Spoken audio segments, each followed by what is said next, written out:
असंख्य कल्याण गुणगण निलय परमानंद कंद चिन्ह मूर्ति नंद नंदन श्याम सुंदर वृषभानुनंदने श्री राधा रानी की महती कृपा करुणा से श्री ऋषिकेश महान तीर्थ में परम पावनी भगवती भागीरथी गंगा के तट पर बैठ करके संत गुरुजनों की पावन सन्निधि में हम सबको श्रीमद् भागवत के माध्यम से सत्संग लाभ प्राप्त हो रहा है। यह श्री ठाकुर जी की हम सबके ऊपर अहेतु की कृपा करुणा है, श्री गंगा जी की करुणा है जो हम सबको यह दिव्य अवसर प्राप्त हो रहा है। श्रीमद् भागवत के महात्म्य का सर्वप्रथम स्मरण किया गया है। श्रीमद् भागवत का दो पुराणों में विशिष्ट महात्म्य है, एक तो स्कंद पुराण और दूसरा पद्म पुराण। अन्य पुराणों में भी श्रीमद् भागवत के महात्म्य की यत्किंचित चर्चा है, लेकिन स्कंद पुराण और पद्म पुराण में तो विशिष्ट चर्चा श्रीमद् भागवत की महात्म्य की गई है। एक जिज्ञासा प्रायः चित्त में होती है। श्रीमद् भागवत के प्रथम स्कंध में यह निरूपण है, व्यास जी को 17 पुराणों की रचना करने के बाद भी, महाभारत को प्रकट करने के बाद भी संतोष नहीं हो रहा था। तब श्री देवर्षि नारद जी की प्रेरणा से विशुद्ध भागवत धर्म को प्रकट करने वाले इस दिव्य ग्रंथ श्रीमद् भागवत को प्रकट किया गया। तात्पर्य व्यास जी की अंतिम कृति श्रीमद् भागवत है, तो पूर्ववर्ती पुराणों में इसके महात्म्य की चर्चा कैसे आ गई? पूर्ववर्ती पुराणों में इसका महात्म्य कैसे आ गया? जब पहले ग्रंथ ही नहीं था, फिर इसके महात्म्य की चर्चा कैसे आ गई? इसका तात्पर्य है कि श्रीमद् भागवत नित्य पुराण है, क्योंकि साक्षात श्री कृष्ण का वांग्मय स्वरूप है, शब्दमय स्वरूप है। जैसे भगवान सनातन है, ऐसे ही यह भगवत स्वरूप पुराण भी सनातन पुराण है। वेद नित्य सिद्ध अनादि अपौरुषेय है। फिर भी वेद के मंत्रों के अलग अलग ऋषि, संहिताओं के अलग अलग ऋषि प्राप्त होते हैं, तो क्या वे मंत्र, वे संहिताएं उन ऋषियों के द्वारा बनाई गई हैं? नहीं। सर्वप्रथम जो मंत्र, जो संहिता जिस ऋषि के अंतःकरण में, तपःपूत अंतःकरण में प्रकट भई, वे ऋषि उसके आचार्य कहे गए। ऐसे ही श्रीमद् भागवत नित्य पुराण है, और यह नित्य पुराण श्री व्यास जी के अंतःकरण में अपने समग्र रूप में प्रकट हुआ, इसलिए वे इसके स्मर्ता कहे गए, वे इसके आचार्य कहे गए। वस्तुतः पुराण विद्या सनातनी है, और यह नित्य पुराण श्री व्यास जी के अंतःकरण में अपने समग्र रूप में प्रकट हुआ, इसलिए वे इसके स्मर्ता कहे गए, वे इसके आचार्य कहे गए। वस्तुतः पुराण विद्या सनातनी है। व्यास जी के माध्यम से वह प्रकट होता है। जब जब कालक्रम से लुप्त हो जाता है, तो व्यास जी के माध्यम से वह प्रकट होता है। व्यास जी का दुखित होना और श्री नारद जी का शुभागमन होना, यह केवल श्रीमद् भागवत की दिव्य जो आचार्य परंपरा है, उस परंपरा की सुरक्षा के लिए ही यह लीला घटित हुई। पद्म पुराण उक्त महात्म्य की प्रायः अधिक चर्चा होती है, किंतु श्री जी की कृपा से हम सबको अवसर प्राप्त है, इसलिए दोनों महात्म्यों की चर्चा संक्षिप्त रूप में की जाएगी। स्कंद पुराणोक्त महात्म्य एवं पद्म पुराणोक्त महात्म्य। श्री सच्चिदानंद घन स्वरूपिणे कृष्णाय चानंत सुखाभिवर्षिणे विश्वोद्भवस्थान निरोधे तवे नुमो वयं भक्तिरसाप्तये निशम्। सच्चिदानंद घन स्वरूप अनंत सौंदर्य, माधुर्य, लावण्य आदि जिनमें से प्रकट हो रहा है, जिसकी अजस्त्र वर्षा हो रही है, ऐसे जो श्री कृष्ण हैं, जो जीव मात्र को अपने नाम रूप गुण लीला से अपनी ओर आकृष्ट कर लेते हैं, ऐसे जो श्री कृष्ण हैं, विश्व की उत्पत्ति, पालन और संहार के जो मूल कारण हैं, ऐसे भगवान के चरण कमलों में हम सब निरंतर प्रणाम करते हैं। भक्ति रसाप्तये, भक्ति रस की प्राप्ति के लिए हम लोग, प्रेम रस की प्राप्ति के लिए हम लोग भगवान के चरणों में नमस्कार करते हैं। हम लोगों का बड़ा सौभाग्य है, स्थल विशेष की पवित्रता भी चित्त को प्रभावित किए बिना नहीं रह पाती। परम पवित्र स्थल है ऋषिकेश और श्री गंगा जी का तट है। कथा के लिए श्री गंगा का तट, श्री यमुना का तट ही सर्वोत्तम तट है। ये गंगा जी जल नहीं है, ये साक्षात द्रवीभूत ब्रह्म है। ब्रह्म द्रवेति विख्याते पापम मेहर जाह्नवी, ये द्रवीभूत ब्रह्म ही है। स्रोतसाम अस्मि जाह्नवी, ये साक्षात भगवान की विभूति है। इस रूप में हम सबके नेत्रों के समक्ष भगवान ही विराजमान है। या वै लसच्छ्री तुलसी विमिश्र कृष्णांघ्रिरेण्वभ्यधिकाम्बुनेत्री पुनातिलोकानुभयत्र शेषान् कस्तां न सेवेतमरीष्यमाणः। जिन गंगा जी के परम पावन दिव्य जल में श्री कृष्ण के चरण कमल का मकरंद ही प्रवाहित हो रहा है, भगवान के चरणों में चढ़ी हुई तुलसी, मंजरी, चंदन, यह सब दिव्य सुगंधि ही जिसमें प्रवाहित हो रही है। जो श्री गंगा ऊपर के लोगों को भी पवित्र करती है, सारी पृथ्वी को पवित्र करती है, ऐसी भगवती गंगा, कौन ऐसा मनुष्यमान प्राणी है जो इसका सेवन न करे। सभी लोग जानते हैं, मनुष्यमान शब्द में सानच प्रत्यय है जो वर्तमान कालिक क्रिया का बोध कराता है। इसका तात्पर्य वर्तमान क्षण में जो मृत्यु की ओर अग्रसर हो रहा है, ऐसा कौन शरीरधारी है जो गंगा जी का सेवन न करे। हम लोग जितने हैं ये सब मरणाभिमुख हैं, मरणशील हैं, म्रियमाण हैं, मनुष्यमाण हैं, मरने वाले हैं। हम सबका परम सौभाग्य संतों के परम आश्रय में श्री गंगा जी के तट पर बैठ करके गंग तरंग का अवलोकन करते हुए, संत वैष्णवों का दर्शन करते हुए भगवत भागवत चर्चा करने का सौभाग्य प्राप्त हो रहा है। प्रायः ऐसी प्रसिद्धि है कि श्रीमद् भागवत की सबसे पहली कथा सुखदेव जी के मुखारविंद से प्रकट भई और श्री राजर्षि परीक्षित जी ने उसको गंगा तट पर बैठकर श्रवण किया। किंतु स्कंद पुराणोक्त महात्म्य के अनुसार श्रीमद् भागवत की सबसे पहली कथा ब्रजमंडल में हुई, और वो भी श्री गिरिराज जी। ब्रजमंडल कमल है तो गिरिराज जी उसकी कर्णिका है।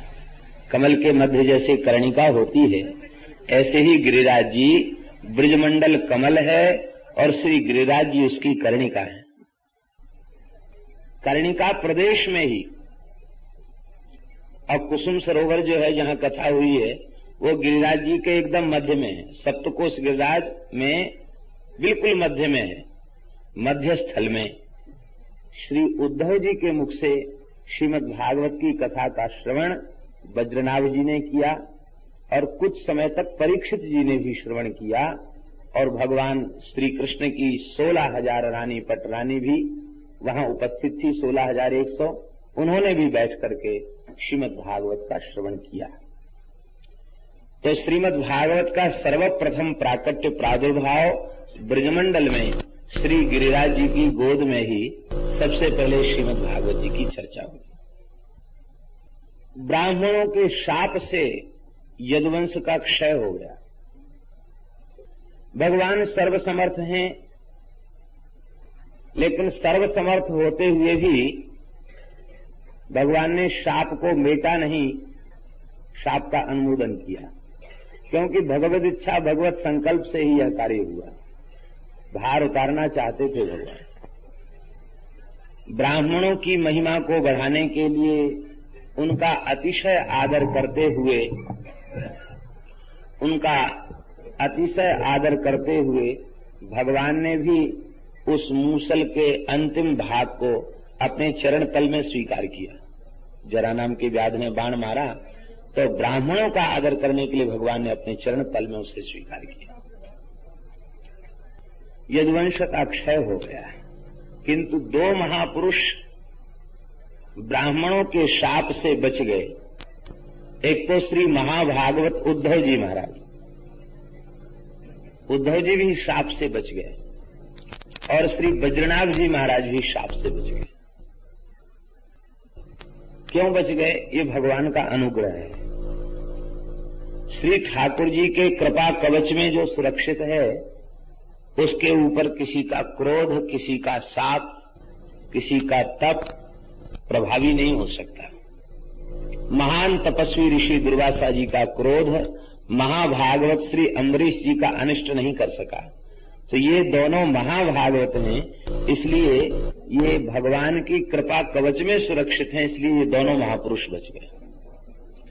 श्री उद्धव जी ऐसे महापुरुष हैं, श्री कृष्ण के अंतरंग सखा तो है ही हैं, श्री ठाकुर जी का अनुग्रह तो प्राप्त है ही है। श्री ठाकुर जी ने इनको ब्रजभूमि में भेजा और कई महीनों तक गोपियों का सत्संग इन्होंने प्राप्त किया। उवास कतिचिन मासान, कई महीने तक ब्रज में रहे और श्री जी का दर्शन किया, ब्रज गोपियों का दर्शन किया, उनकी वाणी से श्री कृष्ण की लीला कथा की चर्चा का श्रवण किया और ब्रज के गांव-गांव में विचरण करके वहां की रज को अपनी मस्तक पर धारण किया। तो केवल ठाकुर जी की कृपा प्राप्त नहीं है उद्धव जी, श्री जी की कृपा भी प्राप्त है, समस्त ब्रज गोपियों की कृपा भी श्री उद्धव जी को प्राप्त है।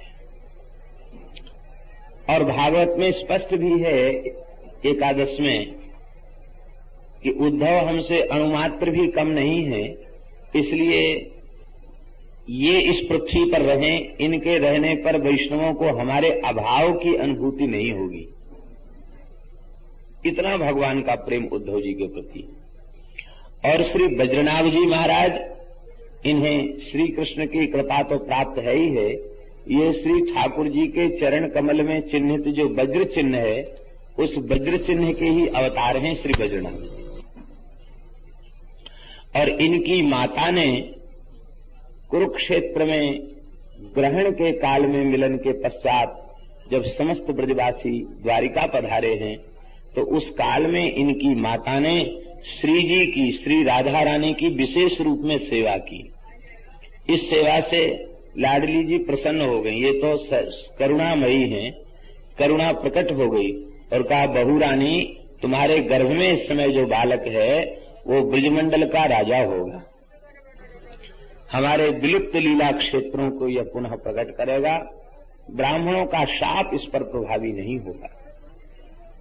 तो श्री जी की कृपा से गर्भ में ही इनकी सुरक्षा हो गई। उसके बहुत बाद ब्राह्मणों का शाप यदुवंश के क्षय का लगा है, लेकिन श्री जी के अनुग्रह से बज्रनाभ जी गर्भ में ही सुरक्षित हो गए। ये श्री बज्रनाभ जी भगवान की लीला संवरण के पश्चात ब्रज में आए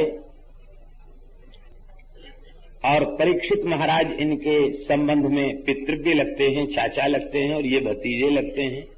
तो चाचा जी के सहयोग से वे हस्तिनापुर से ब्रज में आए और ब्रज में उन्होंने देखा कि यहाँ एकदम निर्जन हो चुका है, यहाँ कोई जीव जंतु भी यहाँ नहीं है। तो बहुत आश्चर्य हुआ कि ये सब कहाँ चले गए। भगवान के लीला संवरण के पश्चात ब्रज में चींटी भी जीवित नहीं रही। क्योंकि सबके प्राण श्री कृष्ण में अटके हुए थे। जब तक ठाकुर जी की लीला पृथ्वी पर प्रकट है तब तक ब्रजवासी ब्रजमंडल में थे। अब जब श्री कृष्ण ही उन्होंने अपनी लीला का संवरण कर लिया तो अब हम रहकर क्या करेंगे। दर्शन की आशा में प्राण टिके हुए थे। उन समस्त ब्रजवासियों ने जो नित्य लीला के परिकर से ही प्रकट हुए थे, और जब भगवान ने अपनी व्यावहारिकी लीला का संवरण कर लिया, नित्य लीला में प्रवेश कर लिया, तो बस ब्रजवासी भी भगवान की नित्य लीला में प्रविष्ट हो गए। यह नित्य लीला का धाम ब्रजमंडल है। यहाँ नित्य निरंतर श्री ठाकुर जी की लीला हो रही है, यहीं वे सब प्रविष्ट हो गए। तो दोनों को बड़ा आश्चर्य हुआ कि ये सब ब्रज निर्जन कैसे हो गया। चलें यहाँ किसी से पूछें। तो वहां यमुना के तट पर एक कुटी में एक महात्मा का दर्शन हुआ। ये महात्मा कौन है? ये महात्मा है श्री महर्षि शांडिल्य। ये श्री नंद बाबा के कुल पुरोहित हैं।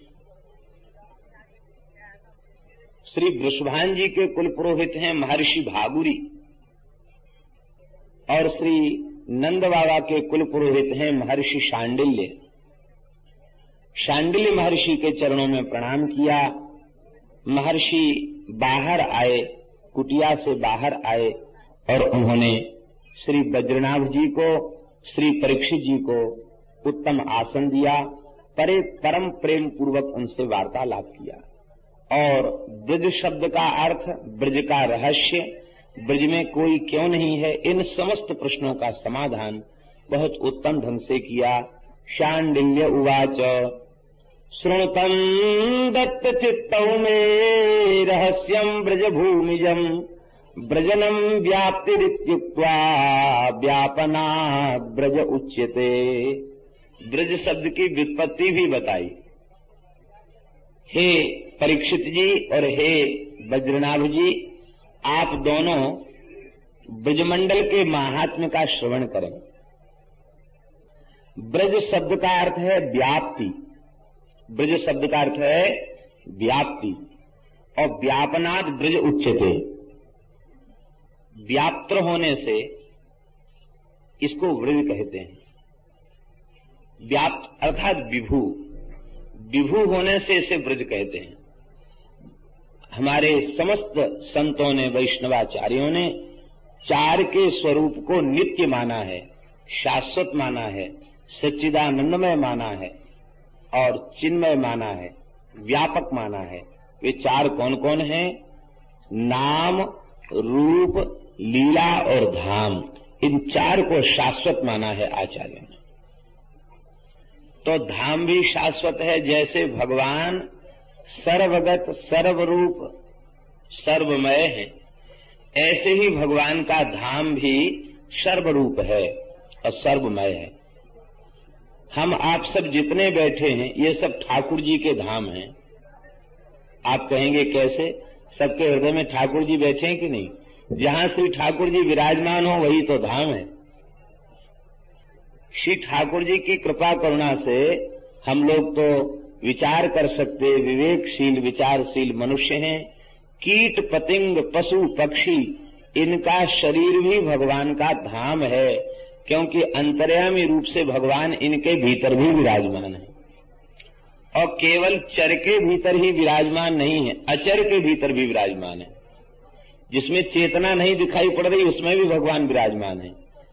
यदि उसमें भगवान विराजमान न होते तो खंभ से नृसिंह भगवान प्रकट कैसे होते? खंभा तो अचेतन है, अचेतन से भगवान प्रकट हो गए। तो भगवान का धाम व्याप्त, व्यापनात् ब्रज उच्यते। यह ब्रजमंडल कोई प्राकृत भूमि नहीं है। ये क्या है? गौतमीय तंत्र में लिखा है, वनम में देह रूपकम, पंचयोजन विस्तीर्णम वनम में देह रूपकम। भगवान ने कहा है कि मध्य में गिरिराज हैं और गिरिराज जी से 5-5 योजन का विस्तार। इस प्रकार से ब्रज 84 कोस ब्रज उसमें ग्रहण हो जाता है।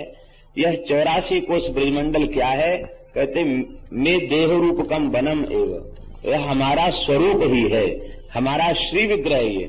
भगवान का श्री अंग ही ब्रजभूमि है। दूसरा कुछ भी नहीं है। गुणातीत परब्रह्म जो श्री कृष्ण है वही ब्रज है, अर्थात जो ब्रज है वही श्री कृष्ण है और जो श्री कृष्ण है वही ब्रज है। ब्रज और श्री कृष्ण में भेद नहीं है। गुणातीतम परम ब्रह्म व्यापकम ब्रज उच्यते सदानंदम परम ज्योति मुक्तानाम पदमव्ययम। ऐसे ब्रज में श्री कृष्ण लीला विलास करते हैं। कैसे श्री कृष्ण? उनका एक विशेषण दिया गया, सदानंदांग विग्रह। हम लोगों का शरीर सप्त धातु का, अस्थि चर्म मांस आदि है। श्री ठाकुर जी का श्रीअंग इन धातुओं का नहीं है। किसका है? आनंदांग विग्रह। ये आनंद के ही विग्रह हैं। इनके रोम रोम से अनंत आनंद की वर्षा हो रही है, अनंत रस की, अनंत लावण्य की, अनंत माधुर्य सौंदर्य की वर्षा इनके रोम रोम से हो रही है। जैसे कोई मिश्री की बनी हुई वस्तु, उसका जिधर से आस्वादन किया जाए उधर से ही मीठी लगेगी, ऐसे ही ये आनंदांग विग्रह हैं। ये सब ओर से सुमिष्ट ही हैं, मीठे ही मीठे हैं। ऐसे भगवान निरंतर ब्रजमंडल में लीलायमान रहते हैं, निरंतर उनकी लीला होती रहती है। इसका तात्पर्य है कि ब्रज श्री कृष्ण है और ब्रज में श्री कृष्ण की निरंतर लीला हो रही है। इसका तात्पर्य है कि ब्रज से श्री कृष्ण भिन्न नहीं है और श्री कृष्ण से ब्रज भिन्न नहीं है। ब्रज में निरंतर श्री कृष्ण की लीला हो रही है। कोई युग, कोई काल, कोई समय उस लीला में बाधक नहीं है। लेकिन उस लीला का अनुभव कैसे होगा? सांडिल्य जी कहते प्रेमाप्तैः अनुभूयते। जो प्रेम में पगे हुए हैं, जो प्रेम में सराबोर हैं, जो प्रेम में डूबे हुए हैं, जिन्हें देह की सुध भूली भई है प्रेम के आस्वादन के कारण, उन महात्माओं को अनुभव उन लीलाओं का होता है। वे श्री कृष्ण, उनकी आत्मा कौन है, उनका प्राण कौन है? श्री शांडिल्य महर्षि कह रहे हैं, आत्मा तुराधिका तस्य तयैव रमणादसौ आत्मा रामतया प्राज्ञैः प्रोच्यते गूढ़वेदिभिः। जो प्राज्ञ हैं, विद्वान मनीषी हैं और गूढ़वेदी हैं। गूढ़वेदी माने स्थूलदर्शी नहीं, सूक्ष्मदर्शी। सूक्ष्माति सूक्ष्म रहस्य को, तत्व को जो भली भांति जानते हैं, ऐसे गूढ़ तत्व के ज्ञाता ऋषि मुनि महात्मा वे इस बात को जानते हैं कि ब्रजमंडल श्री कृष्ण का स्वरूप है, श्री कृष्ण ही परब्रह्म है और उनकी प्राण, उनकी आत्मा साक्षात श्री राधा रानी है। और उन श्री राधा रानी में वे निरंतर रमण करते रहते हैं, इसलिए आत्मा रामतया प्रोक्ता है। यही आत्माराम शब्द का अर्थ है। आत्मा माने श्री राधा और राम माने रमण करने वाले। अपनी आत्मा में रमण करने वाले भगवान श्री कृष्ण यही आत्माराम है, श्री राधा रमण है और भगवान ही आप्त काम है। आप्त काम का अर्थ क्या? पूर्ण काम। भगवान की कामना क्या है? कहते काम शब्द का अर्थ है कामना, अभिलाषा। और भगवान की अभिलाषा क्या है? स एकाकी न रमते। एकाकी भगवान रमण नहीं करते। किसके साथ रमण करते हैं? अपने प्राण प्यारे भक्तों के साथ रमण करते हैं। भक्तों के साथ भगवान लीला करते हैं। तो भगवान की कामना, भगवान की अभिलाषा यही है कि मैं निरंतर प्रेमियों के साथ रह करके और वे प्रेमी अपने भाव और प्रेम से मुझे आनंदित करें और मैं अपने नाम रूप लीला माधुरी से अपने प्रेमियों को आह्लादित आनंदित करूं। यही भगवान की अभिलाषा है। और यह अभिलाषा भगवान की कहाँ पूर्ण होती है? कहते यह अभिलाषा भगवान की ब्रज में आने से पूर्ण होती है, क्योंकि ब्रज में विशुद्ध प्रेमी हैं। विशुद्ध प्रेमी कौन है? जिन्हें श्री कृष्ण से कुछ नहीं चाहिए, वे ही विशुद्ध प्रेमी है। जिन्हें मोक्ष तक की अभिलाषा है वे विशुद्ध प्रेमी नहीं कहे जा सकते।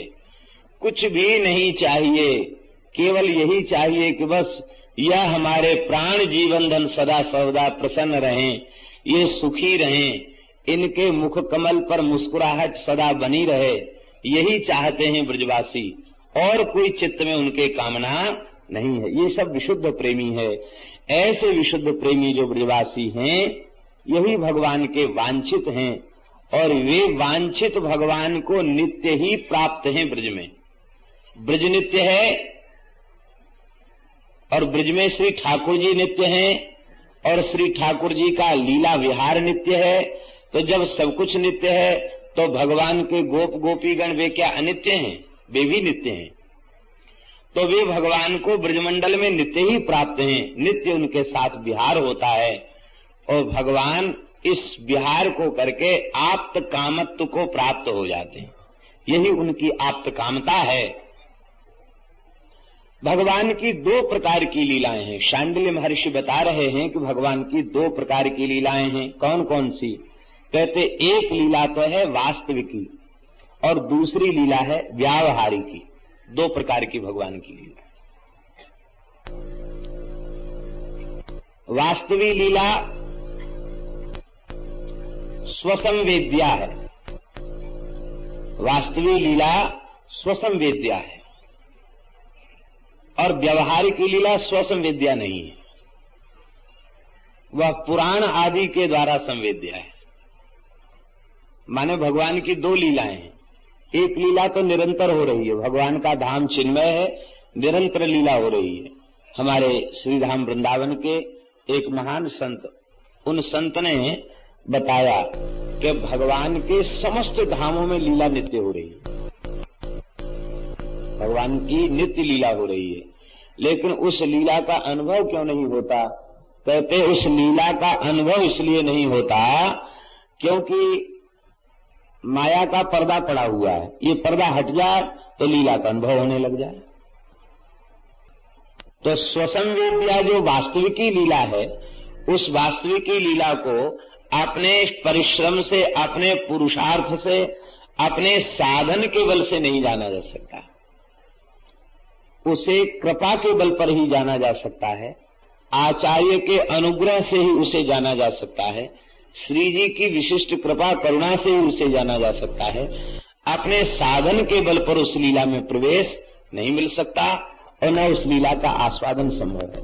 हमारे श्रीधाम वृंदावन में श्री हरिराम व्यास जी महाराज के सबसे छोटे पुत्र श्री किशोरदास जी महाराज स्वामी जी की शरण में गए और स्वामी जी ने उनको बिहारी जी के लिए जल सेवा का आदेश दिया, और श्री यमुना जी से जल भरने गए थे कि बस आचार्य चरण की कृपा भई कि दिव्य वृंदावन प्रकट हो गया, और दिव्य वृंदावन के प्रकट होते ही महारास प्रकट हो गया, और रास का दर्शन होते ही श्री किशोरदास जी महाराज के भीतर वाणी प्रकट हो गई, और वे प्रेम में विह्वल होकर के गाने लगे, लाल लटकंता यौवन मंता खेलत रास अनंता, यमुना तीर भीर युवतिन की मध्य राधिका कंता, लाल लटकंता यौवन मंता खेलत रास अनंता। इस नवीन सखी का सहचरी का पद श्री प्रिया जी को, ठाकुर जी को इतना भाया कि आदेश दिया कि इस पद को अंकित कर लो, और नित्य विहार में इसका गायन स्वयं श्री जी ठाकुर जी सहचरियां कर रही थी। तो रसिकों को बड़ा आश्चर्य हुआ कि ये कौन सी सहचरी है जिसके पद को प्रिया जी गा रही है, ये कौन सी सहचरी है? तो स्वामी जी से पूछा तो स्वामी जी ने कहा, ये आप सबको ही लाडलो किशोरदास है। इसका तात्पर्य है कि वह वास्तविकी लीला जिसे नित्य लीला कहा गया वह स्वसंवेद्या नहीं है। जो इस लीला में प्रवेश पा चुके हैं उन आचार्यों का अनुग्रह हो जाए, श्री जी की कृपा करुणा हो जाए, तो उस नित्य लीला का आस्वादन हो जाता है। और उस नित्य लीला का प्रवेश द्वार क्या है? बोले व्यवहार की लीला। जिन लीलाओं का पुराणों में वर्णन है, ये भगवान की लीला के प्रवेश का द्वार है। श्रीमद् भागवत में वर्णित जो चरित्र हैं, भगवान की लीला के प्रवेश का द्वार है। इनके श्रवण किए बिना चित्त में वह तन्मयता प्राप्त नहीं हो सकती जो तन्मयता भगवान की नित्य लीला के आस्वादन के लिए परमावश्यक है। जब शरीर और संसार की सुध बुध भूल जाएगी, प्रेम में हमारा चित्त सर्वथा डूब जाएगा, उसमें भगवान की उस स्वसंवेद्या नित्य लीला का स्वतः स्फुरण हो जाएगा, उसका अनुभव प्रगट होने लग जाएगा। वास्तविक तत्स्वसंवेद्या जीवानां व्यावहारिकी आद्यां विना द्वितीयानाद्यगा क्वचित। ये बहुत रहस्यपूर्ण बात है श्री शांडिल्य महर्षि की। कहते सामान्य जीव उनका अधिकार व्यावहार की लीला में है। भगवान त्रेता में रामावतार लेते हैं, जो लीला करते हैं, व्यास वाल्मीकि आदि महर्षि उन लीलाओं का ग्रंथों में पुराणों में वर्णन करते हैं, वो लीला व्यवहार की लीला है। और हम सब जीवों का अधिकार उसी लीला में है। और वह लीला आदि लीला, आदि माने स्वसंवेद्या नित्य लीला, नित्य विहार की लीला, नित्य लीला। तो वह भगवान की जो नित्य लीला है, वह नित्य लीला के बिना व्यवहार की लीला संभव नहीं है। क्योंकि नित्य विहार के जो स्वरूप हैं वही अवतार काल में प्रकट होकर के लीला करते हैं और फिर अपने स्वरूप में विराजमान हो जाते हैं। तो नित्य विहार, नित्य लीला के बिना, वास्तविक लीला के बिना व्यवहार की लीला संभव नहीं है। और व्यवहार की लीला के आस्वादन किए बिना नित्य विहार की लीला में भी प्रवेश संभव नहीं है। इसलिए प्रथम सुने भागवत भक्त मुख, सबसे पहले भागवत का श्रवण करे, भक्त के मुख से भागवत की कथा का श्रवण करे। ये भगवान की लीला का प्रवेश द्वार है। बिना द्वार के महल में प्रवेश मिल सकता है क्या? और महल तो इतना ऊंचा है, उसके कंगूरे इतने ऊंचे हैं कि वहां बड़े बड़े सिद्धों की, जोगियों की भी गति नहीं है। उसमें एक ही उपाय है, उस महल का प्रवेश द्वार मिल जाए। यह प्रवेश द्वार है श्रीमद् भागवत की कथा, व्यवहार की कथा। तो देखो, तुम लोगों ने जिस लीला का दर्शन किया वह व्यवहार की लीला मथुरा मंडल, द्वारिका मंडल में प्रकट भई, ब्रजमंडल में भी प्रकट भई। लेकिन वह लीला जहां से प्रकट भई वो तत्व कहां छिपा है? तो हे वज्रनाभ और हे परीक्षित, वह तत्व श्री ब्रजमंडल में छिपा हुआ है। वह तत्व ब्रजमंडल में छिपा है। आज भी ब्रजमंडल में वह लीलाएं हो रही हैं। लेकिन किसे वह लीला का अनुभव होता है? कहते जिनके हृदय सर्वथा प्रेम से परिपूर्ण हैं, उन प्रेमियों को इन लीलाओं का अनुभव होता है। अब तो यह सुनकर के वज्रनाभ जी को बहुत आनंद हुआ, परीक्षित जी को भी बहुत आनंद हुआ। और श्री शांडिल्य महर्षि के सहयोग से आपने संपूर्ण ब्रजमंडल की यात्रा की। जहां जहां भगवान की जो जो लीलाएं भई थीं, उन लीला स्थलों को पुनः प्रकट किया। कुंड, सरोवर, कूप आदि का निर्माण कराया और मंदिरों का निर्माण कराया। कहां कहां बसावट श्री वज्रनाभ जी ने सबसे पहले की, श्री सुखदेव जी वर्णन, श्री शांडिल्य महर्षि वर्णन कर रहे हैं। गोवर्धने दीर्घपुरे मथुरायां महावने नंदिग्रामे बृहत्सानौ कार्या राज्य स्थितिस्त्वया। हे वज्रनाभ, अब तुम सबसे पहले यहाँ अपने राज्य को व्यवस्थित करो। गोवर्धन में दीर्घपुर माने होता डीग, डीग का ही नाम है स्कंद पुराण में दीर्घपुर। दीर्घपुर में, मथुरा में, महावन माने गोकुल में, और नंदिग्राम माने नंदगांव, और बृहत्सानु माने बरसाना। इनमें तुम लीला का विस्तार, अपने गांव नगर आदि का विस्तार करो। नदी, द्रोणी, कुंड, कुंज आदि उन सब का तुम सेवन करो, सबकी सेवा करो, तो तुम भगवान के अतिशय प्रिय बन जाओगे। देखो, ये बड़ी रहस्य की बात है। भगवान का प्रिय बनना हो तो भगवान के लीला के धाम की सेवा करो। कुंज की सेवा, लता पता की सेवा, श्री यमुना जी की सेवा, इनकी सेवा ही भगवान की प्रियता को प्रदान कर देती है। और जब तुम प्रेम पूर्वक ब्रजमंडल की सेवा करोगे तो तुम्हें अपनी दादियों के साथ, अपनी माताओं के साथ तुम्हें ब्रजभूमि के रहस्य का ज्ञान हो जाएगा। इस प्रकार से शांडिल्य महर्षि ने ब्रजभूमि के रहस्य का बोध कराया है। इधर इंद्रप्रस्थ से कुछ प्रजा को लाकर के ब्रज में बसाया गया है और ब्रज में पुनः जगह जगह कुंड कूर्पादि पूर्तेन शिवादि स्थापनेन च, ये कुंड सरोवर सब बज्रनाभ जी के द्वारा पहले बनवाए गए श्री कृष्ण के परम धाम गमन के पश्चात, और शिवादि स्थापनेन च, गोविंद हरिदेव आदि स्वरूपों की स्थापना की। गोविंद हरिदेव आदि स्वरूपारोपणेन च, स्कंद पुराण में नाम है, गोविंद और हरिदेव दो का नाम है, और आदि शब्द से अन्य विग्रहों की भी स्थापना की है। बलदेव, केशवदेव आदि इन विग्रहों की भी श्री बज्रनाभ जी ने स्थापना की है। और भूतेश्वर, गोपेश्वर, चक्रेश्वर, कामेश्वर, नंदेश्वर आदि शिवलिंगों की भी स्थापना ब्रजमंडल में उन्होंने की है। एक दिन की बात है, भगवान की जो रानियां हैं, जो भौमासुर के कारागार में निरुद्ध थी और जिनके साथ भगवान ने एक मुहूर्त में विवाह किया है, वे सब भगवान की जो रानी पट रानी हैं, उन्होंने एक दिन श्री यमुना जी का दर्शन किया। यमुना जी बड़ी प्रसन्न थी, अतिशय आनंद में विह्वल थी यमुना जी। यमुना जी का स्वरूप और श्याम सुंदर का स्वरूप एक जैसा है। श्याम श्री अंग है श्री यमुना जी का।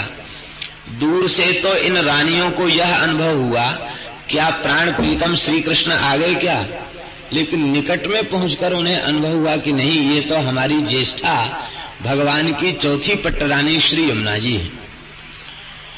भगवान की रानियों ने प्रणाम करके एक प्रश्न पूछा, बोले जैसे हम सब श्री कृष्ण की पत्नी हैं, ऐसे ही आप भी तो श्री कृष्ण की पत्नी हैं, लेकिन वयम विरह दुखार्ता तन्न कालिंदी तद्वद, हम तो विरह से व्यथित हो रही हैं और आप एकदम प्रसन्न हैं, इसका क्या कारण है? क्या श्याम सुंदर का विरह आपको व्याप्त नहीं है क्या? आप इतनी प्रसन्न क्यों हैं? श्री यमुना जी ने उत्तर दिया, श्री यमुना महारानी की।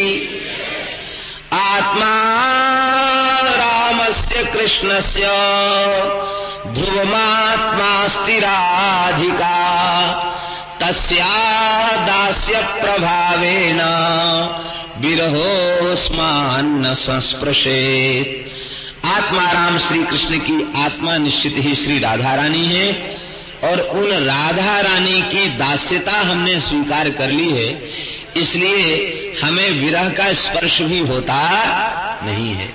इसका तात्पर्य है श्री जी की करुणा जिसके ऊपर हो जाए उसको प्रियतम श्री कृष्ण का विरह कभी होता नहीं है, क्योंकि श्री जी तो उनकी आत्मा है और आत्मा से क्या देह भिन्न होता है? नहीं होता। देखो, आत्मा साक्षात श्री राधा रानी है और वे निरंतर हम लोगों में आत्मा और शरीर में भेद है, लेकिन भगवान का शरीर भी पांच भौतिक नहीं है, जड़ नहीं है, शुद्ध सच्चिदानंदमय है। इसलिए भगवान के शरीर में आत्मा और शरीर के भेद जैसी बात भगवान के श्रीअंग में नहीं है। सदानंदांग विग्रह, वे सदा आनंद विग्रह हैं, तो श्री जी के दास्य के प्रभाव से हमें विरह का स्पर्श नहीं है। और देखो, तुम सबका भी भगवान से वियोग नहीं है। क्यों नहीं वियोग है? कहते तस्याह एवांश विस्ताराः सर्वा श्री कृष्ण नायिका नित्य संभोग एवास्ति तस्यासाम मुख्य योगतः। हे देवियों, श्री कृष्ण की आत्मा श्री राधा रानी है और श्री राधा रानी उनका ही अंशांश ब्रज गोपियां हैं और उन श्री राधा रानी का ही अंशांश समस्त श्री कृष्ण की नायिकाएं हैं। तो अपने मूल रूप का यदि हम चिंतन करें तो मूल रूप का चिंतन करने के बाद, अंशी श्री जी का चिंतन करने के बाद फिर हमारा वियोग किसी काल में श्री कृष्ण से नहीं है। रुक्मिणी आदि समावेशो मया त्रैव विलोकिता। श्री यमुना जी कह रही है, रुक्मिणी आदि का भी समावेश श्री जी के श्रीअंग में ही हमने ब्रजमंडल में अत्रैव माने अस्मिन् ब्रजे एव विलोकिता। यहाँ नित्य विहारी की लीला में रुक्मिणी आदि समस्त पटरानियों का भी श्री जी में ही समावेश दिखाई पड़ता, अर्थात अनंत रूप से श्री जी ही प्रकट होकर के वे लीला कर रही हैं।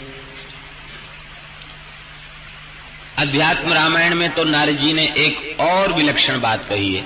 नारद जी महाराज कहते हैं स्तुति करते हुए राम जी की, कि पुल्लिंग वाचक जितने शब्द हैं वे सब हे रघुनाथ जी आपके वाचक हैं।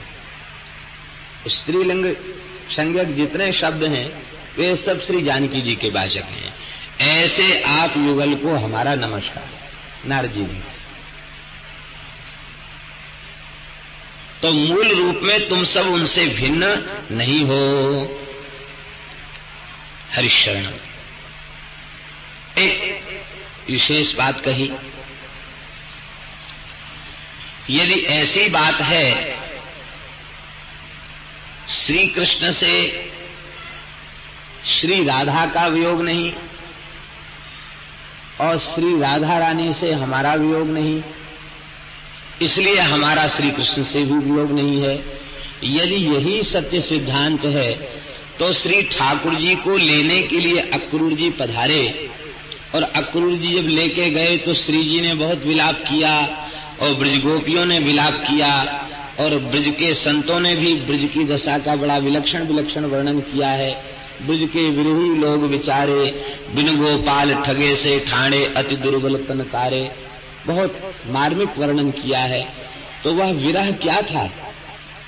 जब नित्य संयोग ही है, वियोग है ही नहीं, तो विरह क्यों हुआ फिर? श्री यमुना जी उत्तर दे रही हैं, भगवान का विरह नहीं है, ये तो हम लोगों के अनुभव में आ रहा था कि वह विरह की लीला थी। विरहाभास एवासीत उद्धवेन समाहितः। वो विरह नहीं था, विरहाभास था, विरह नहीं था। क्योंकि श्री कृष्ण ब्रज के बाहर जाते नहीं, वहां नित्य लीला होती है, तो विरह कहां से आया? विरह नहीं था। तब क्या था? कहते विरह का आभास था। आप लोग कहेंगे विरहाभास भी क्यों था? विरह नहीं था, विरहाभास था, तो विरहाभास भी क्यों था? विरहाभास इसलिए था कि वह विरहाभास न होता तो भगवान के दिव्य प्रेम का प्राकट्य कैसे होता? गोपियों के दिव्य प्रेम का प्रादुर्भाव कैसे होता? वह प्रेम सब संतों के, प्रेमियों के, वैष्णवों के, रसिकों के आस्वादन का विषय कैसे बनता? वंदे नंद ब्रज स्त्रीणाम पाद रेणुम अभीक्षसः यासाम हरिकथोद्गीतम पुनाति भुवनत्रयम। तो यदि वो विरहाभास वाली लीला न होती तो त्रिभुवन को पवित्र करने वाले गोपियों के पवित्र प्रेम से सने हुए उद्गार कैसे प्रकट होते, भगवान की लीला कैसे प्रकट होती, और उस सबको कह सुन करके हम कैसे उसका आस्वादन करते। श्री भरत जी की कोटि के जो प्रेमी हैं उनसे क्या श्री रघुनाथ जी का वियोग है? लेकिन नहीं, यदि वह लीला प्रकट न होती तो प्रेम का स्वरूप क्या है इसको कौन जानता? प्रेम का स्वरूप का परिचय ही नहीं मिल सकता था। तो गोपियों का जो विरहाभास है श्री जी का जो विरहाभास है वह दिव्य चिन्मय प्रेम के प्रादुर्भाव के लिए ही यह लीला भई है। वस्तुतः भगवान की यह नित्य लीला ब्रजमंडल में होती रहती है। अब तो भगवान की जो पत्नियां हैं वे अतिशय प्रसन्न हो गईं और उन्होंने कहा कि उद्धव जी ने समाधान किया था और देखो अब आप कृपा करके ऐसी कृपा करुणा करें कि हम भी उद्धव जी की वाणी से श्री कृष्ण का चरित्र सुनकर उनके स्वरूप को जान जाएं, श्री जी के स्वरूप को जान जाएं, ब्रजमंडल की वास्तविक महिमा को जान जाएं और हमें भी ऐसी कृपा प्रदान कराइए कि हमारा भी वियोग कभी इस श्याम सुंदर से न हो, अपने पति से हमारा कभी वियोग न हो। उद्धव जी कृपा करके सुनावे तब संभव है। भागवत का श्रवण करो तो तुम सबका भगवान की नित्य लीला में प्रवेश हो जाएगा और जब नित्य लीला में प्रवेश हो जाएगा तो फिर कभी विरह होगा नहीं, फिर कभी वियोग होगा नहीं। अब उद्धव जी को भगवान ने भागवत का ज्ञान दिया। उद्धव जी तो चले गए हैं बद्री नारायण में। हम लोग ठीक बद्री नारायण भगवान के सन्मुख विराजमान हैं। यह उत्तर दिशा है और इसी दिशा में श्री बद्री नारायण भगवान विराजमान हैं और उसी दिशा से श्री गंगा जी इधर आ रही हैं। भगवान के दास तो भगवान के सन्मुख विराजमान है, आप सब लोग भगवान बद्री नारायण की अंक में विराजमान हैं। यही भाव है इस तट पर यहां बैठने का। हरिशरणम। उद्धव जी का कैसे आवाहन हो? यमुना जी ने कहा कि भगवान जैसे नित्य हैं ऐसे ही भगवत प्राप्त भक्त भी नित्य ही होते हैं। भगवान ने तो स्पष्ट कहा न मे भक्तः प्रणश्यति, भक्त भी नित्य होता है। भगवान व्याप्त है, भक्त भी व्याप्त है। वे ब्रज के बाहर नहीं है उद्धव जी, यही उनको पुकारो वे प्रकट हो जाएंगे। वैष्णव का प्राण भगवान नाम है। नाम जहां प्रकट होगा वहां वैष्णव आह्लाद पूर्वक वहां दौड़े भय चले जाएंगे। ये नाम की महिमा है, नाम का आकर्षण। तो सब लोग गिरिराज जी की सन्निधि में चलकर भगवान नाम संकीर्तन करें, श्री उद्धव जी पधारेंगे। यमुना जी ने कहा हमें विश्वास है उद्धव जी प्रकट होकर दर्शन देंगे। अब तो 16,100 रानियां, वज्रनाभ जी, परीक्षित जी महाराज, समस्त ब्रजवासी गिरिराज जी के निकट पहुंचे। कहां? गोवर्धन गिरि निकटे सखी स्थले तद रजः कामः तत्रत्यांकुरवल्ली रूपेणास्ते स उद्धवो नूनम। आर्याचंद है। गोवर्धन गिरि निकटे, श्री गिरिराज जी के निकट सखी स्थल, जिसको कुसुमा सखी के नाम से कुसुम सरोवर है और सखी वन है। ये कुसुमा सखी कौन है? श्री जी का ही नाम यहाँ कुसुमा है, अन्य कोई कुसुमा नाम की सखी नहीं है। श्री जी का ही नाम यहाँ कुसुमा है। इस कुसुम वन विहारिणी श्री राधा रानी ही कुसुमा है और श्याम सुंदर अपने पीतांबर में पुष्पों का चयन करके श्री जी का श्रृंगार करते हैं इस वन में, इसलिए इस वन का नाम सखी वन है। कुसुमा वन, सखी वन, सखी स्थल कहा गया। यहां आज भी लता पता के रूप में श्री उद्धव जी विराजमान हैं, क्योंकि उद्धव जी ने ब्रजवास लता के रूप में ब्रजवास करने की कामना उद्धव जी ने की है। अब तो समस्त ब्रजवासी पहुंचे हैं। वीणा वेणु मृदंगई कीर्तन काव्यादि सरस संगीतै उत्सव आरद्धव्यो हरि रतलोकान समानाय। अब तो उत्सव के लिए सब लोग वहां पहुंचे और वेणु मृदंग आदि वाद्य बजा करके भगवान नाम संकीर्तन करने लग गए। श्री कृष्ण गोविंद हरे मुरारे, हे नाथ नारायण वासुदेव।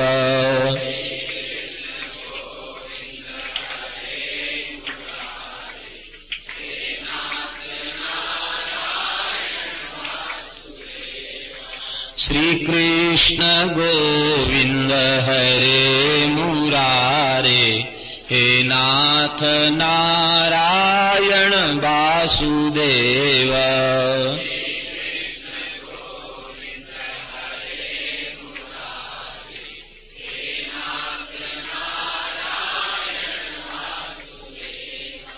हे नाथ नारायण वासुदेव, हे नाथ नारायण वासुदेव।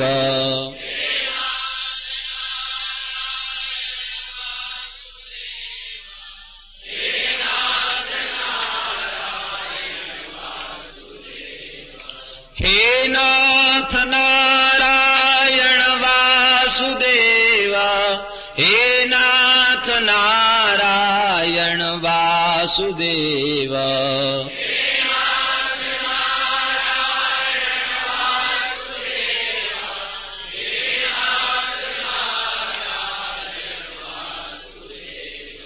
श्री कृष्ण गोविंद हरे मुरारे, हे नाथ नारायण वासुदेव।